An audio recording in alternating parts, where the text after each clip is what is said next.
Davis, your host of the Untold Miracles podcast, and today I'm so excited to interview a singer, songwriter, actress, Grammy-nominee, BET Award winner, American Music Award winner, and Broadway star who won the 6th season of American Idol in 2007 and became the youngest person to win the show. She's also a wife, a mother to an adorable 2-year-old boy, and she has a big heart for helping others. Jordin Sparks, welcome to the podcast.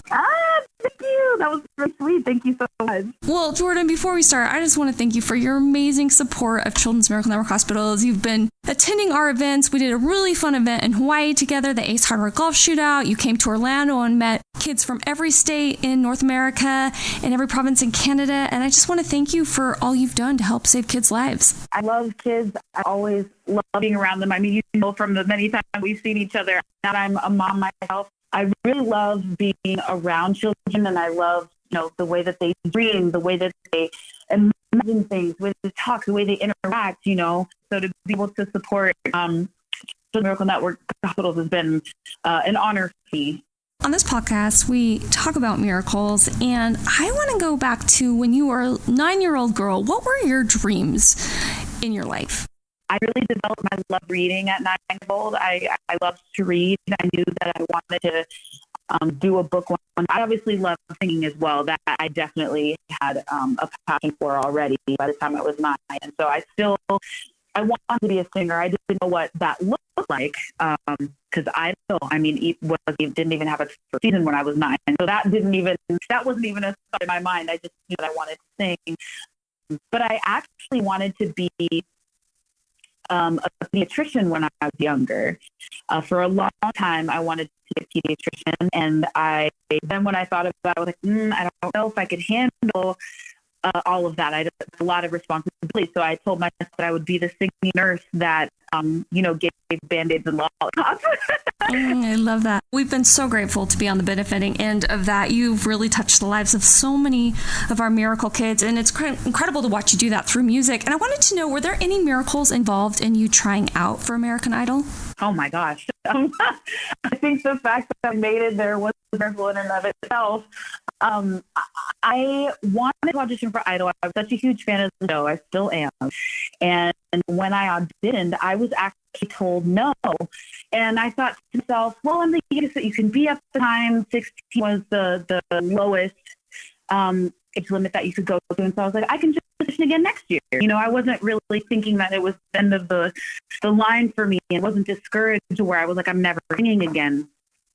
So I'm home and I kept singing, and then I auditioned for Arizona Idol, which was an affiliate winner. And when I won that, it sent me to the prize was getting flown out to the nearest audition city, which for me was Seattle, and that was actually the city that I made it in.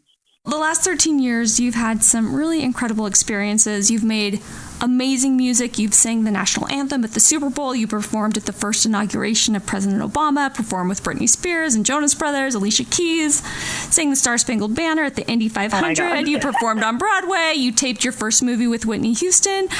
I would love to know what experience has felt like the biggest miracle to you. Whoa.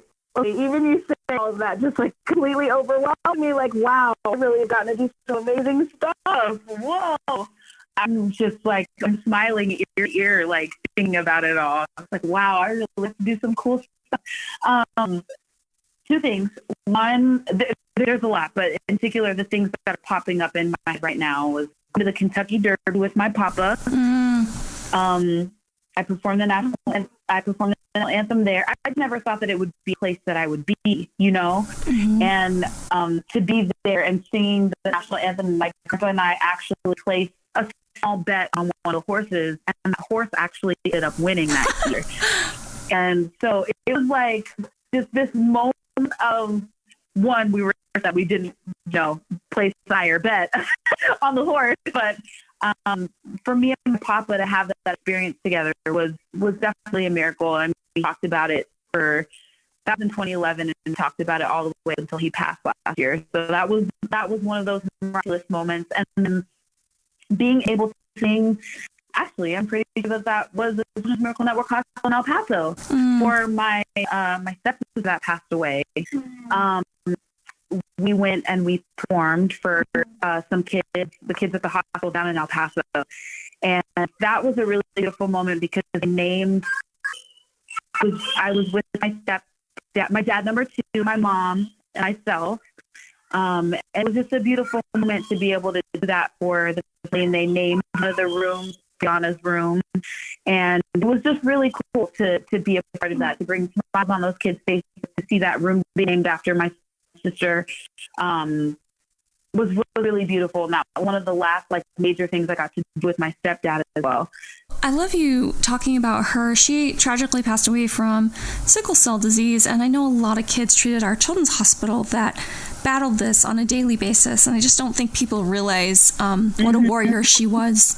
They go through so much pain, and I didn't know that there's a room in her name. That's incredible. And speaking of setbacks and comebacks, what's been the greatest setback that you've learned the most from? The greatest setback I've learned. When I look at my journey, I feel like one thing that has always been a consistent thread throughout it all has been perseverance. Even when, something fell through, just happened a ton of times. Even when it took 6 years to put out my third album, I still persevered, still pushed through. I still was like, this is what I want to do. This is my show. I'm going to accomplish it. It's not going to be this way. There's a whole bunch of other doors I can still try. That's always been my mentality.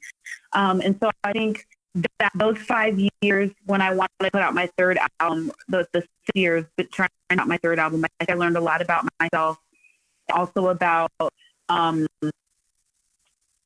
self-preservation, but self-sufficiency. Being able to okay, I know that I'm the only person that is going to be here for me 100% of the time. You have to be good to yourself and kind to yourself, and what you tell yourself manifests. Words are so powerful, and what you're telling yourself on a daily basis, can dictate your mood.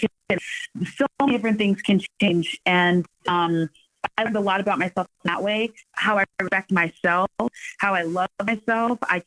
It's really hard to cultivate a beautiful, well-rounded, fulfilling relationship, whether it's a friend or romantically, without really knowing yourself first. Choose, to be happy, and choose to be kind to other people, and choose to, live a fulfilled life. I definitely think that that's a part of it as well. On May 29th, you released a new song, Unknown, and I just want to share some of the lyrics because I love it so much. I can't do this alone. Can you see me through the unknown? Can you hold me, comfort me? And it's so relevant to what's happening in the world now. Can you tell me the inspiration for the song? Yeah, absolutely. It's been really incredible, even though there's a lot of heavy weight with everything that's been going on in our country for the last couple months. 2020 has definitely been crazy. Thank you for what you said about it, by the way. I really appreciate that. But the song was inspired back in February. I was in the studio. Me and the writers had been having a few conversations. And from my experience, I was writing about how my faith is something that I hold on to when times are uncertain, or I feel like I'm anxious or, nervous or scared or fearful of something. I really lean into my faith. And so part of it is the perspective of leaning like, God, are you gonna be with me through this? Or are you gonna see me through this? And then on the other side, it was about the people in my life that have stood by me in those times as well. If it does help somebody feel better in some sort of way, I'm grateful that in my small way I can help. I'm so grateful for your time today. I know that you are being a mom right now to adorable Dana, who was born May 2nd, 2018, and he is just the cutest child, and I know you need to get back to being a mom to him, but I do have one more question. I ask this to all my guests. If there were 3 miracles that you could create in the world today, what would that be for you? If I could take away all the sickness in the world, I would, because I don't think anybody, especially children, I just don't think anybody should be suffering from sickness. The other miracle would be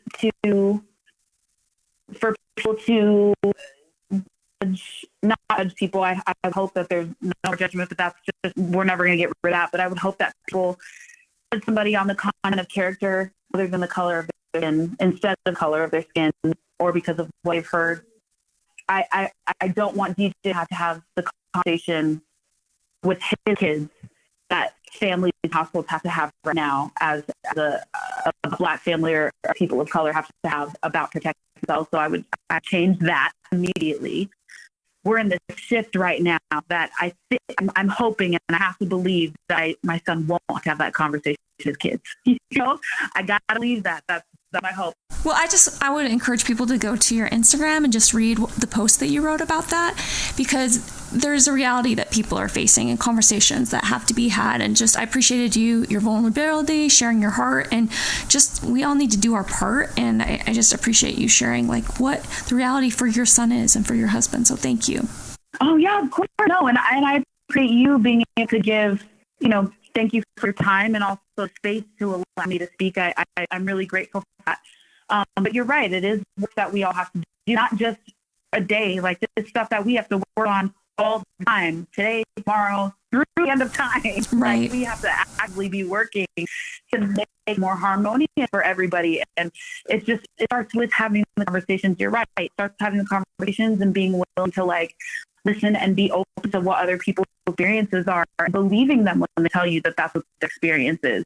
Third thing, you know what? I would love for every kid to be able to have whatever pet they wanted, that within reason. I love that. Leaders might not be safe. but for every kid to either have a puppy or a kitten or just a pet for them to be able to walk through life with. I mean, to have a pet is so much fun, and it's just, they're so sweet and so kind, and they can tell what you're feeling. I would love for everyone to be able to have the pet that they want, as long as it was safe. Well, and I love that miracle. I've heard a lot of miracles over the years, and I've never heard that one. But what's so cool about that is it's all about love, right? These kids have this pet that they can love and that loves them back. And so I do think that would be a really cool miracle for all the kids on the planet today. But Jordin, I just want to thank you again for your big heart, for all you do to help save kids' lives at Children's Miracle Network hospitals. We have been on the benefiting end of your heart for probably the last 10 or so years. It's been a long time, and I love watching your journey. I love watching you be a mom. I love watching your love story with Dana, and I just wish nothing but miracles in your life, and we're here to do anything for you. We have a network of 170 children's hospitals, so if you ever need one, we're here for you. Hopefully you don't need one. No, I know what you meant, but I appreciate it. You guys are you just are good people to be around, and you really care about the kids, and that's what matters. That's what's most important. They need to feel like they're safe. They need to feel like they are being encouraged and are being lifted, and people speak life into them, and that has been my experience with every Children's Miracle Network hospital I've been to. They're passionate about what they're passionate about these kids. They want to take care of them, and it's a beautiful thing to see. I can't wait to see you, hopefully in person again soon. I would love that. I love you, Jordin, and I look forward to seeing you again, hopefully soon. Will do. Have a great day. Thank you. Stay safe. Children's hospitals are on the front lines of the COVID-19 crisis, open 24/7, 365 days a year to provide high-quality, compassionate care that sick children and adults need. But they can't do it alone. To meet these urgent demands, Children's Miracle Network Hospitals is committed to ensuring 170 children's hospitals across North America have the resources they need to care for the most vulnerable kids through the COVID-19 Impact Fund. The reality is, kids can't wait for a cure, for the curve to flatten, or for an economic boost. They need children's hospitals now more than ever. When we change kids' health, we change the future for all of us. Text Impact Fund to 51555 to donate today. That's Impact Fund to 51555. Thank you.